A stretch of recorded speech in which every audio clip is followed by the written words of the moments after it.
అటు బీఆర్ఎస్ కి మళ్ళొక షాక్ అని చెప్పుకోవచ్చు. మొన్నటి వరకు ఆకర్ష పేరుతో ఆపినప్పటికి కూడా రేవంత్ రెడ్డి ఇప్పుడు హైదరాబాద్ సిటీ పైన ఫోకస్ చేస్తారు. హైదరాబాద్ సిటీకి సంబంధించిన ఎమ్మెల్యేలని తీసుకునే ప్రయత్నం చేస్తారు.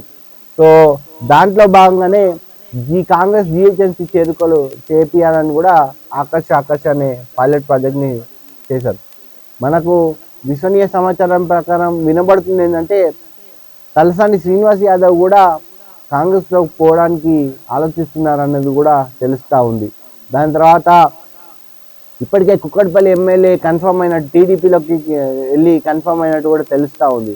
సో ఏది ఏమైనా బీఆర్ఎస్కి పెద్ద షాక్ అని చెప్పుకోవచ్చు. ఎందుకంటే తలసాని శ్రీనివాస్ యాదవ్ సికింద్రాబాద్ ఇటు హైదరాబాద్ సనత్ నగర్ సంబంధించిన ఒక గట్టి పోటీ ఉన్న నాయకుడు. సో ఏది ఏమైనా ఒకవేళ కాంగ్రెస్లోకి శ్రీనివాస్ యాదవ్ చేరితే మాత్రం ఇంకా బీఆర్ఎస్ పని గ్రౌండ్ లెవెల్ నుంచి పడిపోవడం ఖాయమన్నట్టు కూడా వార్తలు వినబడుతున్నాయి. మరోసారి ఆకర్ష కాంగ్రెస్లోకి జిహెచ్ఎంసీ పరిధిలో ఆరుగురు ఎమ్మెల్యేలను ఆకర్షించారు. ఆరుగురు ఎమ్మెల్యేలు ఎవరెవరంటే లిస్ట్ మనకు వినబడుతుందంటే 1 శ్రీనివాస్ యాదవ్, 2 కేపీ వివేకానంద, 3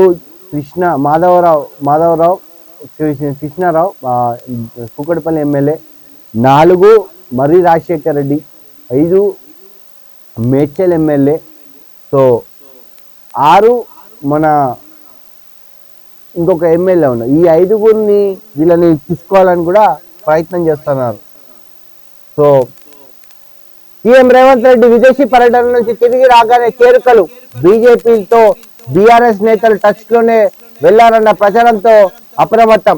కొందరు నాయకులకు కార్పొరేషన్ పదవులు ఇచ్చేందుకు అవకాశం. సో ఎత్తు చూసి ఖచ్చితంగా కాంగ్రెస్ ని బీఆర్ఎస్ ఎల్పీని విలీనం చేసుకున్న ప్రయత్నంలోనే సాగుతుందని చెప్పుకోవచ్చు.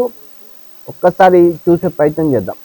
బీఆర్ఎస్ ముఖ్య నేతలు బీజేపీలో టచ్ లో వెళ్లారని వార్తల నేపథ్యంలో ఆపరేషన్ ఆకర్ష సీఎం రేవంత్ రెడ్డి మరోసారి పదులు పెట్టారు. జిహెచ్ఎంసీ పరిధిలోని 1/2 మంది బీఆర్ఎస్ ఎమ్మెల్యేలను కాంగ్రెస్ లో చేర్చుకునేందుకు సిద్ధంగా ఉన్నారు. ప్రస్తుతం విదేశీ పర్యటనలో ఉన్న సీఎం హైదరాబాద్ కు తిరిగి రాగానే మరో విడత చేరికలు ఉంటాయంటూ అవును అని అంటున్నాయి కాంగ్రెస్ వర్గాలు.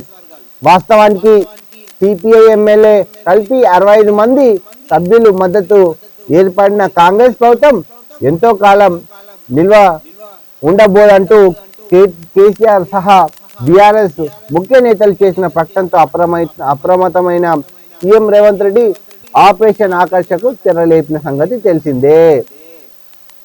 సో ఇక్కడ ఆల్మోస్ట్ ఒకవేళ ఈ 6గురు పోతే హైదరాబాద్ సంబంధించిన జిహెచ్ఎంసీ పరిధిలో ఉన్న ఎమ్మెల్యేలంతా కూడా ఖాళీ అయిపోతుంది, కాంగ్రెస్ మయం అయిపోతుంది. ఎందుకంటే రేపు వచ్చే స్థానిక సంస్థ ఎన్నికల్లో కూడా కాంగ్రెస్ ఎంతైనా బలం చూపించుకోవాల్సిన అవసరం ఉంది. సో ఇది ఒకవేళ ఆపరేషన్ ఆకర్ష్ ఖచ్చితంగా చేస్తే నెక్స్ట్ ఈ జిహెచ్ఎంసీలో మేయర్ పదవి కానీ జిహెచ్ఎంసీలో మంచి స్థానాలకు గెలుపొందే అవకాశాలు ఉన్నట్టు కూడా కాంగ్రెస్ వర్గాలు వాళ్ళు ఆలోచిస్తూ ఉన్నారు. చూడాలి మళ్ళీ ఎట్లా ఉంటుంది. కమలంలో కుర్చీ పోరు, బీజేపీ రాష్ట్ర అధ్యక్షుడి పదవికి తీవ్ర పోటీ, రేస్లో ఈటెల రామచంద్రరావు. ఎత్తుకు పై ఎత్తులు అవకాశవాదులు. సో ముఖ్య నేతల మధ్యనే సయోధ్యలేని అనిశ్చిత జాతీయ నాయకత్వం, కొత్త ఇన్ఛార్జీల పైన సగమం. సో బీజేపీ కొత్త ప్రెసిడెంట్ కోసం చాలా కసరత్తు చేస్తూ ఉంది. ఎప్పుడు ఎవరిని ప్రకటిస్తారనేది కూడా తెలియదు. కానీ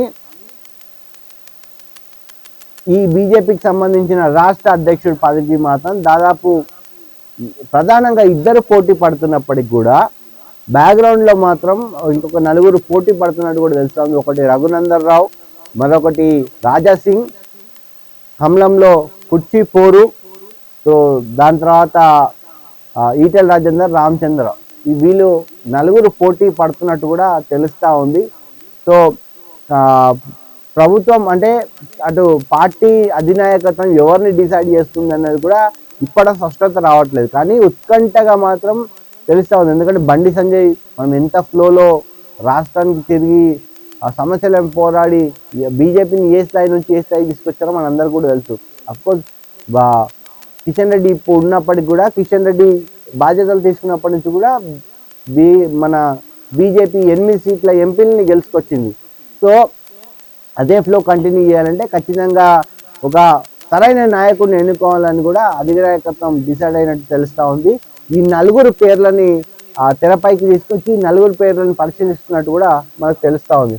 ఒక్కసారి మనము చూడాలి ఏం జరుగుతుంది, ఎట్లా జరుగుతుందని కూడా చూసే ప్రయత్నం చేయాలి.